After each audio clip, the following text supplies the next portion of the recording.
Something just changed at Logify, and it's worth knowing about. So before I get into today's episode, I want to take a moment to talk about Logify, because they just went through something that's worth mentioning. They recently did a full rebrand. Not just a new logo and colour, but a real rethink of what they're building and why. Their whole positioning has shifted to this: minimum hassle, maximum independence. The idea being that a host should spend less time managing the business and more time actually running it, without handing control over to the platforms to do it for them. What's coming out of that is interesting. This summer they're launching an AI co-host that handles guest communication around the clock. Messages across Logify, WhatsApp and iMessage, with you approving anything that needs a real answer. They're also integrating directly with ChatGPT, so travellers will be able to discover and book properties through AI without going through a platform at all.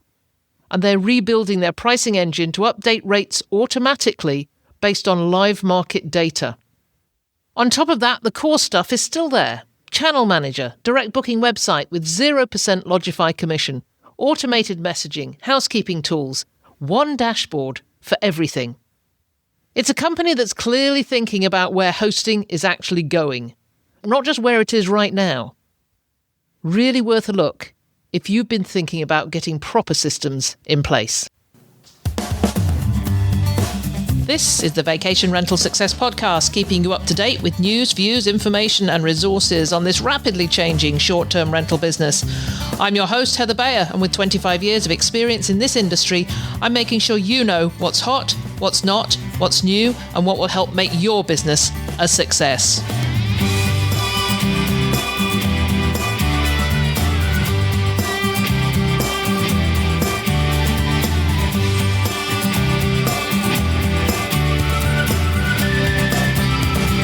Hello and welcome to another episode of the Vacation Rental Success Podcast. This is your host Heather Bayer, and as ever I'm super excited to be back with you once again.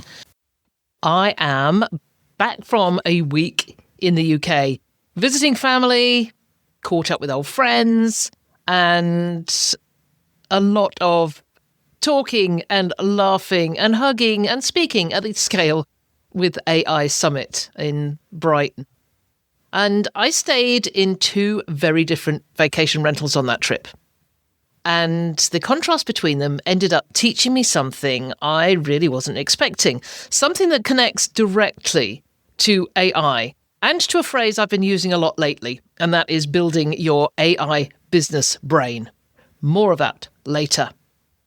But the theme of the trip actually started before we even landed. In fact, it was before we even took off.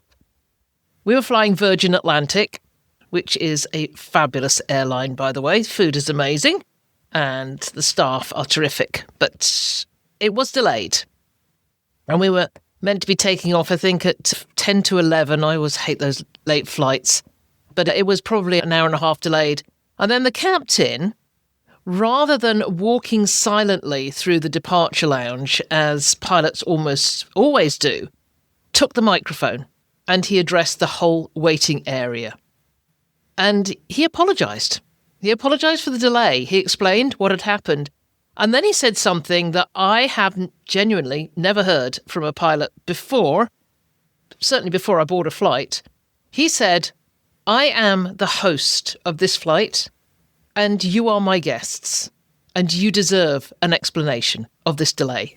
That one reframe changed the entire atmosphere of the room. Didn't stop the kids from screaming, but in general, people were smiling, looking at each other and in a little bit of astonishment. But this followed us throughout the entire trip, through wheelchair assistance through Heathrow. My husband's waiting for a hip replacement, so we needed that assistance on this trip. And we were handed from one attendant to the next, through getting off the plane, then to immigration, and then through to the baggage hall. And every single person was really warm and genuinely present. There was an immigration officer who actually managed to be funny. And then that evening, a pub with no booking, but a party of 6 with one wheelchair, and the answer was simply, "No problem, we can do that for you." And then there was a Tesco checkout lady who spent the entire transaction asking what life was like in Canada. I wrote about it on Substack, and I'll link to the article in the show notes. But the short version is this. Hospitality isn't always about luxury or perfection. Sometimes it's a pilot with a microphone and the instinct to make strangers feel looked after. And that instinct, knowing what your purpose is, knowing who you're serving, is exactly what connects everything I want to talk about today.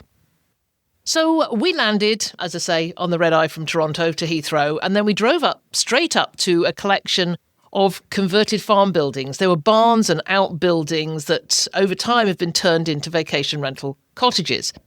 And my husband stayed there before. It was on a solo trip some time ago to visit family.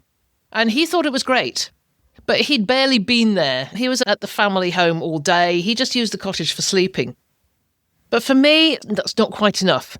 Wherever I stay, I want there to be something. I want to feel that if I was stuck there for a few hours, I genuinely enjoy being there.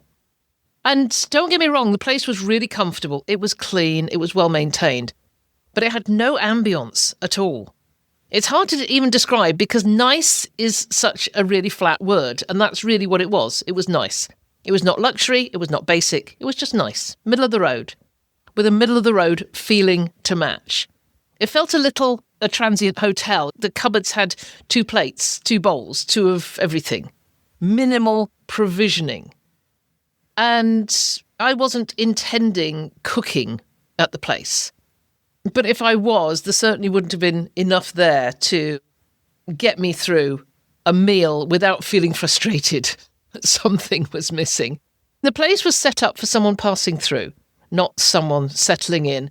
And I guess it was near to Silverstone, a local speed track, where they do a Formula One racing is done there. And I guess people aren't there to stay and enjoy the property. They're there to have a bed for the night. And the bed was completely comfortable. I have to say that. But the thing is, for my husband on his trip, that was completely fine. He wasn't there for the cottage. He was there for his family, and he just needed that place to sleep. But for us on this trip, it didn't quite work for me because our purpose was different. We were there to spend time with relatives, and we ended up eating out most nights because there wasn't much pulling us back to the cottage itself. But neither of those reactions is wrong. It just comes back to purpose. If I'd been the one choosing, I might have picked differently. In fact, that's a little unfair because we have stayed at another local place on a couple of other occasions when we've gone across to UK, which I absolutely love, and it just wasn't available for the time we wanted this time. So this was a completely good alternative. It just lacked something. One small thing, however, the place got right. There were umbrellas by the door. And if you've ever stayed anywhere in England, you'll know exactly why that matters. But just one thing I want to mention, there were no extra blankets and no extra pillows. And one evening it got really cool and I was on the sofa trying to watch TV and I was cold, really cool. And I ended up wrapping myself up in a bath towel because there was nothing else to reach for. And that's some feedback I'll pass on to the property because it's such a small fix. But the bigger thing that was missing, in fact, was story. And I'm going to come on to that because I talked about story and about us pages in my session at Scale. Because there was clearly history there. There were old farm buildings converted into something new. But there was nothing telling the story, no photos of what the barns used to look like.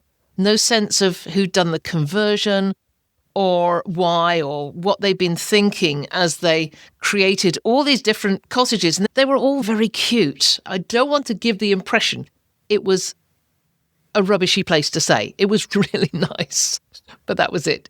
It was nice. Okay, after the conference, I'm coming back to the conference in a minute, we joined some old friends at a cottage near Hastings, which is down on the south coast of England. And my friend booked it through a company called Classic Cottages. And it was a complete 180. We reached it down this impossibly narrow lane. I've totally forgotten how narrow the roads can be in England, how genuinely scary they can be when you meet something coming the other way, because this was genuinely too narrow for two cars to pass. If you met someone coming the other way, which we did on one occasion, somebody had to back up quite a distance. But that lane led to somewhere that felt like it was its own private world. There were beautiful trees, a stream with a little bridge over it, almost like someone had created their own small arboretum. And at some point, these trees had been specifically chosen to make this almost Eastern, Oriental type of arboretum. And then tucked into the woods was a barrel sauna. And on the other side of the house was a field where we walked my friend's dog. So did I say this was a very pet-friendly property? And my friend said she walked in and felt at home immediately, like it had just been created just for her family to come together. So it was a 300-year-old cottage. It wasn't pristine. There was some dust in the corners and a few cobwebs in the window frames, some marks on the carpet, and the couches looked very well used. But they were comfortable, and none of that mattered in the slightest. We weren't there to inspect the property. We were there to be with people we love, around a fire, because even in June it was cool enough for one. And we played games and we talked and we really caught up properly. And having said it was a 300-year-old cottage, the kitchen was extraordinary. Genuinely high-end appliances. There was a kettle that cost more than I'd ever put into a rental property. Maybe a little over the top.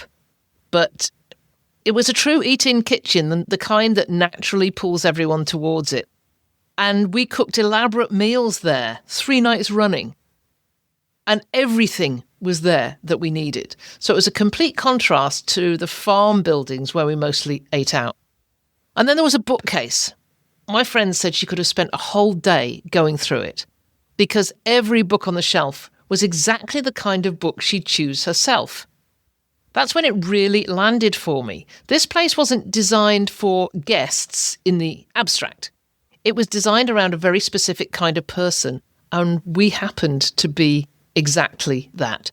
It reminded me so much of a property we managed at Cottage Link, my property management company. It was a sprawling 7-bedroom place, water access only, but completely eclectic. Every shelf had something on it.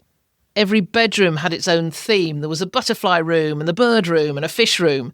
It wasn't polished, but it was loved. And the families who came back year after year came back because of exactly that. There was no nitpicking around that property. And people would have found so much to complain about if maybe this had been in another location, but where it was absolutely perfect for the audience. And there is really still a place in our industry for that, the well-loved family home being shared with others, rather than the purpose-built investment property furnished to a spec sheet. And that's mostly what we see these days. But I know there are these properties that I love to stay in so many different places. I know Alexis Miller has properties like this at Cottage Connections of Maine. We had them at Cottage Link. And when the marketing is honest about what a place actually is, the right people find it and love it for exactly what it is. So the only thing genuinely missing from the old cottage near Hastings was a second pillow per person. And that is something that I'll take back to the owners and to the property management company, because I think that was just genuinely an oversight. But there were big baskets of blankets to sit out by the fire pit on starry nights. The missing second pillow per person, that is me being nitpicky. And I actually didn't even mention it to anybody else there. It was the most amazing place. But here's where it connects back to AI. That 300-year-old cottage had a completely modern kitchen. Every appliance up to date. The character of the place, though, was fully intact, but nothing about it felt stuck in the past. When I started in this industry, I worked with owners who wouldn't bring the tired old cottages into the modern era. They wanted to hold on to the way things had always been. even when it meant the property couldn't compete. And the times that I spent talking to owners saying they really had to take grandma's old throw off the bed and upgrade the bedding. That was one of the things that was non-negotiable for us. You could keep your eclectic nature of the cottage, but bedding had to be top grade. And you can do that. And this cottage had figured out how to do it and how to do both things, how to hang on to its history and its awesomeness and yet be completely up to date. So I went from a week thinking deeply about hospitality and connection straight into a room full of people thinking deeply about AI. And it turned out to be the same conversation.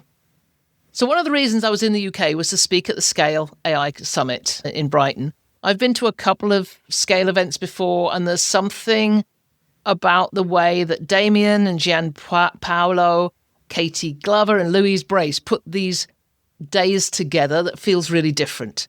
Even the food on day one, and I say day one, it was the only day I went. I wasn't able to make it for day two. But even the food was some of the best conference food I've ever had. I would have gone back for thirds if I could have done. There was fudge for dessert, which was astonishingly good. So as I say, I only attended the AI-focused first day, and I think Damien made a really smart call, making it a dedicated day. AI is such a broad subject, and everyone in the room is at a different point with it. So getting beginners and advanced practitioners to both come away feeling it was worth their time isn't easy. But the way they put it together, the mix of foundational sessions alongside panels with genuinely experienced people run by very good moderators, made it work. So I opened the day with a session on building your AI business brain. And I want to walk through what was in that presentation here, because it's a genuine takeaway you can act on this week, regardless of where you are with AI. The premise is this: before you touch a single AI tool, there's foundational work to do. And most people skip straight past it. And it's the single biggest reason that AI ends up feeling generic or inconsistent or just not right for their business. And the foundation has a few parts. Firstly, it's your vision, where you're trying to take this business, what success actually looks like for you. Then your mission and values, why you do what you do, and what you won't compromise on, even when it would be easier to do. Then there's your business profile, and this is where it gets really practical. What does your business actually do? Who do you serve? And not just in general terms, but the specific avatars, the actual people with their actual frustrations and needs. And it was very interesting. I did a little exercise asking people to turn to their partner and tell their partner or the person sitting next to them what their ideal customer wanted from them. I wrapped that piece up by asking how many people in the audience, how many business owners in the audience had a client or an owner or a guest avatar. And just the same as in Denver back in April, less than half the room put their hands up. And that sort of blows me away a bit, because I'm sure that everybody in the room knew who their clients, their owners and their guests are, and the sort of people they're trying to attract. But we were talking about this having it written down. Because if you don't have it documented, how the heck is your AI ever going to know who it's writing for? So many people are saying, yes, we're writing content with AI. But if they're not telling the AI who they're writing to, then it's going to come out as being generic. So then you need your brand voice and tone. You've got to tell the AI how you want it to sound. It's not a part of your organization unless you give it your brand voice. How do you sound in writing when it's genuinely you? For my brand voice, and this is something that I shared in the presentation, I have uploaded most of my solo podcasts that I've done over the years. But the other thing I uploaded was a manuscript of my book, Renting for Profit. You can see it on there it is, on the shelf behind me. I wrote this back in 2005. It was called Renting Your Recreational Property for Profit, I think, at the time. Then we changed it to Renting for Profit. And AI was around, but it wasn't being used in the way it is now. So every word in that book was written by me, typed out, then edited by me, and delivered in the way that I wanted it to sound. So I've uploaded that manuscript. And because I've done that, everything that my AI produces sounds like me. Sometimes I'll go in to edit a piece and there's nothing to edit. And it was interesting. I was listening to Diary of a CEO last week, and Stephen Bartlett was interviewing Mo Gaudat. And if you've never come across this guy, I really encourage you to go and listen to that episode. Mo Gaudat was an executive at Google, and he's written a number of books on happiness, actually. And he was talking about having written those books all by himself and without any help. But saying now when he writes a book, because he's uploaded his previous work, AI mostly writes for him now. He just tells it what he wants to say, and then it will output the script or the manuscript, which he then can edit. But he's saying that there's barely anything to edit because he's uploaded his own voice. And I know I'm hammering away at this, and I've been doing this for months, talking about this foundational work, because I really want you to take this away, that if you don't tell your AI who you are, what you stand for, who it's writing for, how you want it to sound, and give it the fifth part, which is your workflows, how would you expect it to do the best job in the world? But something else I wanted you to take away, the best way to get all of this out of your head isn't to sit and write it. And I've mentioned that a couple of times. I've been talking about writing it. But now talk it through voice to text. Most of us think out loud far more naturally than we write. And when you talk through your vision or describe your ideal client or explain how a particular process actually works, you get something far closer to your real voice and far more complete than if you'd sat down with a blank page. I mentioned this one before. I use Whisperflow. I'll put a link in the show notes. If you follow that link, I believe, if you then sign up for it, you get a free month and I get a free month. So it works all round. But once you've captured all of these things, now you've got something you can hand to an AI tool. Not as a one-off prompt, but as a foundation it can draw on every time. And that's what makes the difference between an AI output that sounds like it could belong to anyone and one that sounds like it came from your business specifically.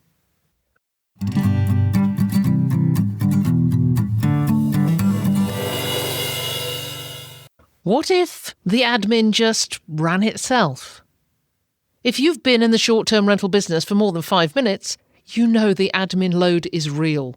Updating calendars across platforms, responding to guest questions at all hours, coordinating turnovers, and chasing down the things that fell through the cracks. It's the part of hosting nobody really talks about, but it's also the part that determines whether this stays something you love or becomes something that you resent. Logify is built to take most of that off your plate. One dashboard, channel manager, automated guest messaging, housekeeping and task management, direct booking website, unified inbox for all your properties. It's the kind of setup that lets your operation run without you manually touching every piece. And this summer, Logify is launching an AI co-host, an always-on AI that handles guest messages across Logify, WhatsApp, and iMessage. You set the rules. The AI manages the communication, and you step in for anything that needs a real decision. For anyone running multiple properties or hosting us alongside a full-time life, this genuinely changes what's possible. You can use code VRS20 for 20% off all yearly and bi-yearly Logify plans. The link is in the show notes.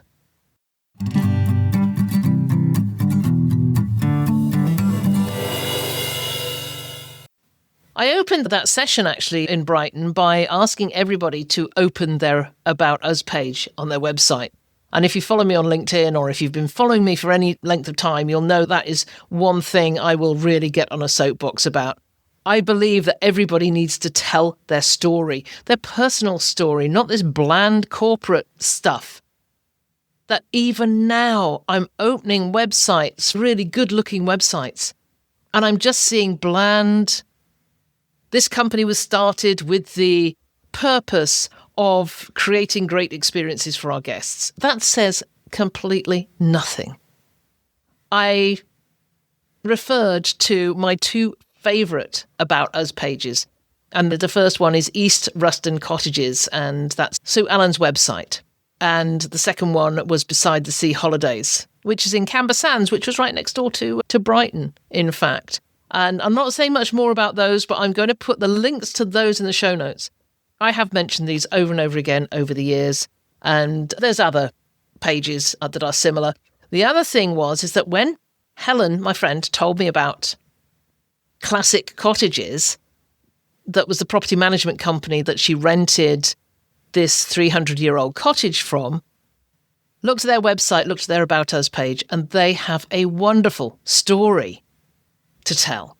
So I'll put that in the link as well. You can go take a look at that, because these are just the best examples of what I believe everybody should have. Maybe I'm an outlier. I don't know. When I go to a website, I always look for the About Us page because I want to hear the story of what started the business. What's the passion behind it? And I'm far more likely to buy from a website that has a story than one that doesn't. So anyway, I want to tie this all back into the cottages. So looking back at both the places we stayed at, with that framework in mind, the vision, the mission, the profile, the voice, I think that the Hastings cottage owners had done exactly that work, whether they called it that or not. They knew who was coming. They knew what those people needed to feel. Every choice, from the kettle to the bookcase to the sauna in the woods, was an execution of that.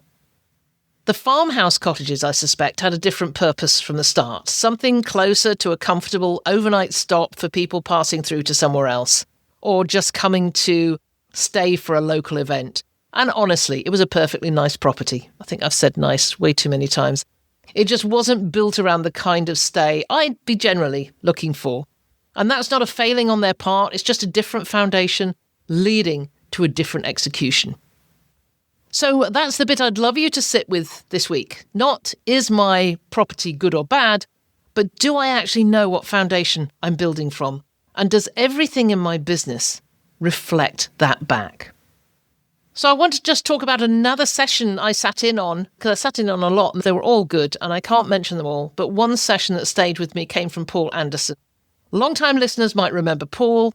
I interviewed him 5 or 6 years ago when he was known as the short-term rental social media hotelier. I'll put a link to that in the show notes. He taught me about Instagram.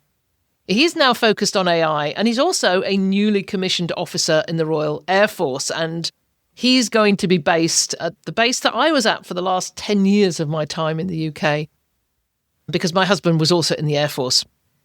So we had some good conversation. But in the session, Paul drew on his office training to talk about strategy and execution, how essential it is to have your strategy fully worked out before you start executing anything. And he connected that directly to where so many people are with AI right now. There's endless, shiny new tools, and the instinct is to grab one and start to use it immediately without stopping to ask what the purpose actually is. So strategy before execution, purpose before tool. So once you've done the groundwork, vision, mission, values, your profile, your voice, your workflows, every AI tool you pick up afterwards has something real to work from. Without it, you're handing AI a blank page and hoping for the best. And with it, you're handing it a foundation. So it was wonderful seeing people I've talked about and talked to on this podcast. Now, speaking from the stage, Neely Khan, Ella Meziborsky, and Sidi Mittal, some of my most recent guests were all there. I also finally met Sab Mulligan in person. And if you don't know who Sab is, she was amazing. And you'll be hearing from her on the podcast over the next couple of weeks. But I want to share two moments that stayed with me more than anything else from that day. The first person I met before I even walked into the conference hall was Richard Colwell. I've known Richard for a lot of years. He's been following this podcast and he's been following my writing for years. And to be able to reconnect with him in person was genuinely lovely.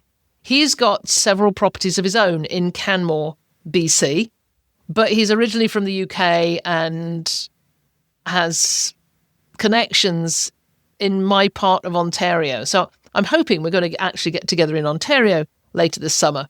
And so it was lovely to meet up with Richard again. And standing there talking with Richard, I had a moment when I looked across the room and saw Ella and Sidi and Sab, people who are bringing enormous energy and completely new ideas. And here was Richard, someone who's been in this industry for decades, still showing up, still curious, still learning. And how many industries genuinely bring those two ends of the spectrum together in the same room, learning from each other? And AI seems to be doing exactly that right now. The second connection went back even further. Richard Vorton was there as well. You've probably heard me talk about Richard before. I first connected with him back in the late 1990s on a forum called Lay My Hat. That's 27 years ago. And Richard has played such a huge part in this industry in terms of being a property manager, and then moving on to being a consultant. I think his company's called Yes Consulting. I'll put that in the show notes as well. Richard is just one of those special people in this industry who brings so much and shares so much. And I loved having that time with him and thinking that 27 years and we're still standing in the same room again, both still very much part of this industry and both still paying attention to where it's heading. And to wrap this up, I just wanted to talk a little about the friends that we stayed with in Hastings, because that goes back even further. 33 years ago, I was an Open University student. And for anyone outside the UK, that's a distance learning university. And it was super popular back in the late 1970s and 1980s. And I was working towards a degree in psychology, and it took 6 years. And each year there was a week of summer school at a different campus across the country. So I think I may have the timing wrong, but I think probably about 92 at the Brighton summer school, we were told on day one to form groups of 4. And we were going to be staying in those groups of 4 for the whole week. So complete strangers. So given it was a psychology course, I've always suspected that the exercise was somebody's experiment, because the whole week was doing experiments like that. But it was somebody's experiment in how people find their people. And I've always felt a bit on the outside in situations like that. I always felt a little bit outside the box. In school, the fun people were always got together, and I always wanted to be part of that group. So I wanted to find the right people to spend my week with. And I'd had a pint and a half of Boddington's ale by that point, and that was in my drinking days, so that made it considerably easier. And I spotted 2 people nearby, both also holding a can of Boddington's, and that was my way in. We became 3, then 4, myself, Sue from London, Martin, a BBC radio producer from Walthamstow, and Helen, a police sergeant. And we were inseparable for that week. And we actually kept the promise everyone makes and never keeps. We stayed in touch. The 3 of us were guests at Helen's wedding the following year. I became godmother to both her children, having helped with both home births using the hypnotherapy skills I just picked up as I started my hypnotherapy practice.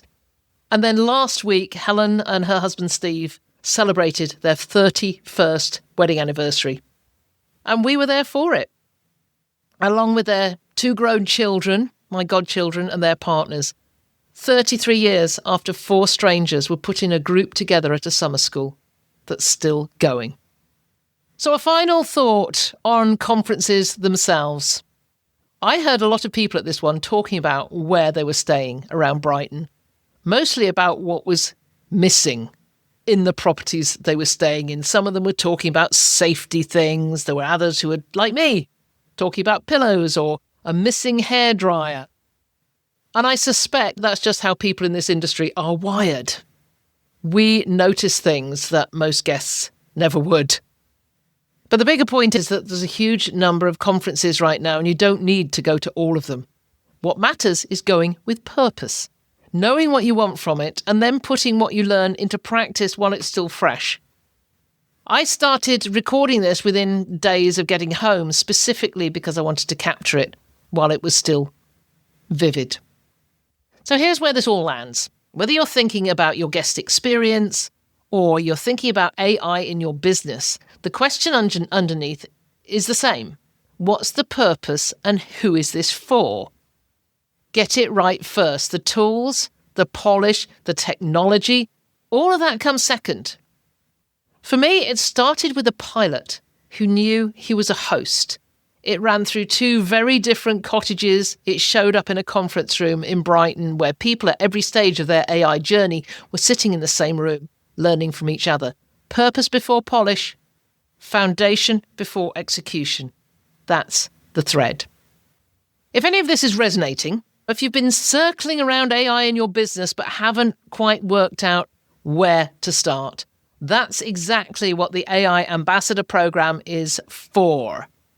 We have moved cohort 2 to July the 6th. That's where we're going to be kicking off the next program. I've made so many changes after the first one. I thought the first one was great, and it was lovely to meet up with one of my students from that first cohort in Brighton. And I had this discussion with her about the fact that it's going to be different, and she's joining us for the second cohort so she can go through it again. That's part of what you get when you join. It's not just come along on a course, do it in your own time, and probably not do it, because that's usually what happens with me. It's about being with us for a full year. It's about doing the program, coming along to the weekly workshops, and then having group coaching throughout the rest of the year, and being able to join the other cohorts as they come along, because the nature of AI means that things are changing all the time. So I'm going to be changing the course all the time. But the AI Ambassador Program is built around what I've been talking about. Start with purpose, not tools. So there's details in the show notes. Next week, you're going to start hearing from some of the people I met at this conference. There was Gil Chan from Crafted Stays, Sab Mulligan that I mentioned. Paul Anderson is going to come back again. Who else are we hearing from? I met with Graham Donahue from Sykes Cottage. And what an amazing person this is, who has been in the industry and created a lot of awesomeness around AI in his massive property management business. So you'll be hearing from Graham as well. I've just got lots to talk about and sort out and schedule. So I'm going to get off and do that. And until then, just you keep building that business brain. Let me know how that's going for you. I always love to hear from people, but if I'm going to hear from you and you're talking about AI as well, then I'm happy. Always. Thanks very much for listening. It's been a pleasure, as ever, being with you. Bye for now. It's been a pleasure as ever being with you. If there's anything you'd like to comment on, then join the conversation on the show notes for the episode at vacationrentalformula.com. We'd love to hear from you, and I look forward to being with you again next week. It's been a pleasure as ever being with you. If there's anything you'd like to comment on, then join the conversation on the show notes for the episode at vacationrentalformula.com. We'd love to hear from you, and I look forward to being with you again next week.